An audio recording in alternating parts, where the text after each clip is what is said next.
Yang terhormat Kepala Sekolah SMA Negeri 3 Kubu, Ibu Nur Ismani SPD. Yang terhormat para Dewan Guru SMA Negeri 3 Kubu. Yang terhormat para Dewan Juri lomba ceramah kali ini. Dan yang saya banggakan, teman-teman seperjuangan kali ini.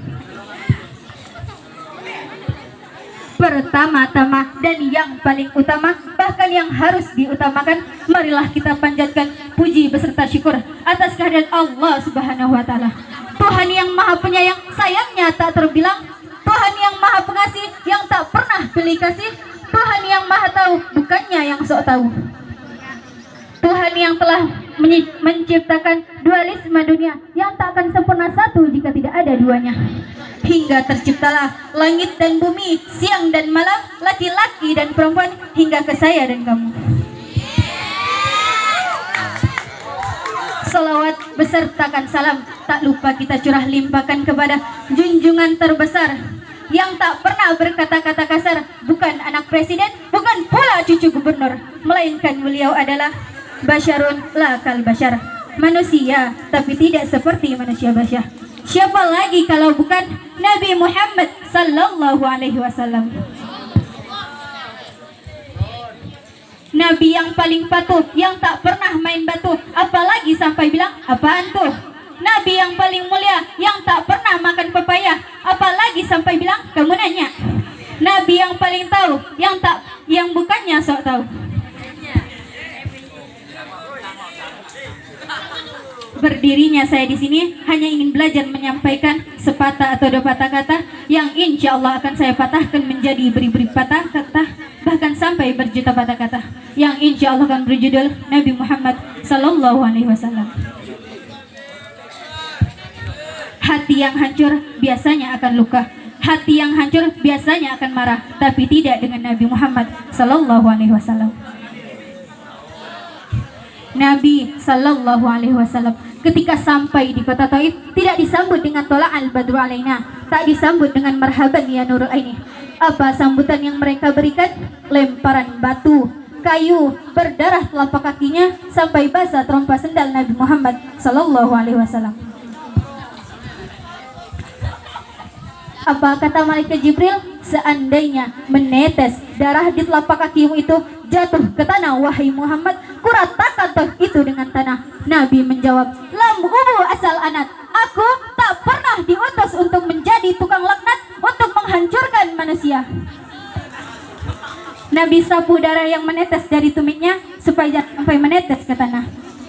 Takut dia Jibril meratakan toh itu dengan tanah, saking sayangnya dia kepada manusia. Andai saya tuh ya, dan saya bijak-bijakkan tumit saya ke tanah. Biar apa? Biar diratakan sama malaikat Jibril. Tapi Nabi itu rahmatan lil alamin. Apa kata Nabi mengadu kepada Allah? Ilaika askudu afakuati. Kepada engkau saja aku mengadu kelemahanku ya Allah. Wakila tahlilati, ketidakberdayaanku ya Allah. Wahawani bainan nas, aku hina sekarang ini, aku rendah sekarang ini ya Allah. Abu Thalib meninggal dalam keadaan sulit, dalam keadaan kesusahan. Khadijah meninggal, diharapkan orang Taif menolong, orang Taif lempar dengan batu. Akhirnya tak ada tempat untuk bergantung kecuali kepada Allah Subhanahu wa taala. Tapi jika dilihat dari perjalanan hidup itu, Nabi sedang mengajarkan kepada kita supaya kita jangan bergantung pada manusia. Allah mau mengatakan, jangan kau bergantung kepada manusia. Sebenarnya Allah bukan mau menegur Nabi Muhammad, Maha suci Allah. Allah sedang menegur kita melalui Nabi Muhammad. Ya Hayyu ya Qayyum astaghiitsu birahmati. Ya Hayyu, engkau yang maha hidup. Ya Qayyum, engkau yang maha mengatur alam semesta ini. Astaghiitsu birahmati. Aku hanya minta tolong dengan engkau dengan rahmat. Inilah yang selalu kita tanamkan dalam diri kita. Selesai salat selalu kita baca, siapa nama dia? Allah. Adakah Tuhan selain dia? La ilaha illahu. Hidupkah dia? Al-Hayya, dia maha hidup. Adakah dia mengatur kehidupan kita? Al-Qayyum, dia maha mengatur kehidupan kita. Mengantukkah ia? La ta'khudhuhu sinatu wa la naum. Apa milik dia? Lahu ma fis samawati wa ma fil ardh. Ada yang bisa menolong selain dia? ada orang bisa menolong saya kalau saya susah? Man zallazi yashfa'u indahu illa biizni. Tahu dia keluh kesah dalam hati kita? Tahu dia kesulitan hidup dalam pikiran kita? Ya'lamu ma baina aydihim wa ma khalfahum wa la yuhituna bi syai'in min ilmihi illa bima syaa. Hebat dia, wasi'a kursiyyus samawati wal ardh. Sulit dia mengatur kehidupan kita, wala ya'uduhu hifzuhuma. Hebat dia, wa huwal azizul azim. Itulah yang selalu kita tanamkan dalam diri kita. Ketika membaca itu, kuat keyakinan kita. Dikirim Allah malaikat harisun, malaikat penjaga. Dibaca waktu siang, dijaganya sampai petang. Dibaca waktu malam, dijaganya sampai subuh. Dijaga sebelum tidur, dijaganya sampai bangun tidur. Kekuatan yang luar biasa dalam diri kita, membangkitkan semangat hari ini.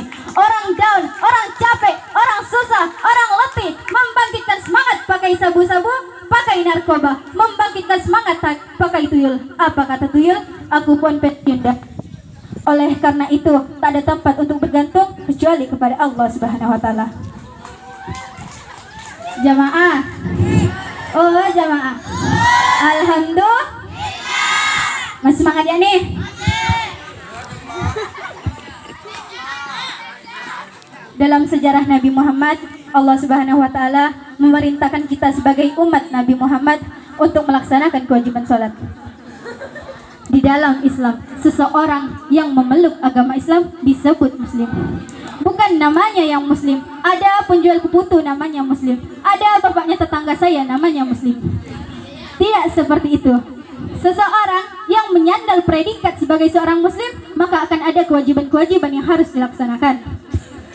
Di antara kewajiban-kewajiban yang harus dilaksanakan sebagai seorang muslim adalah sholat. Pertanyaannya adalah, kenapa kita sebagai seorang muslim diwajibkan untuk sholat? Why bahasa Inggrisnya, limaza bahasa Arabnya, ajinamoto bahasa Jepangnya. Kenapa sholat 5 waktu itu diwajibkan? Karena kewajiban sholat 5 waktu telah diterangkan di sabdanya Rasulullah SAW yang berbunyi, Aja awwalu ma yusafaku bin nas yaumal qiyamati as-shalah, yang artinya pertama kali amal atau aktivitas manusia yang akan dihitung di yaumul hisab atau hari perhitungan amal manusia adalah sholat.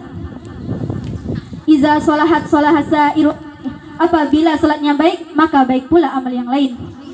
Wa iza fasadat fasadasa iru amali, apabila sholatnya jelek maka otomatis amalan yang lain pun ikut jelek.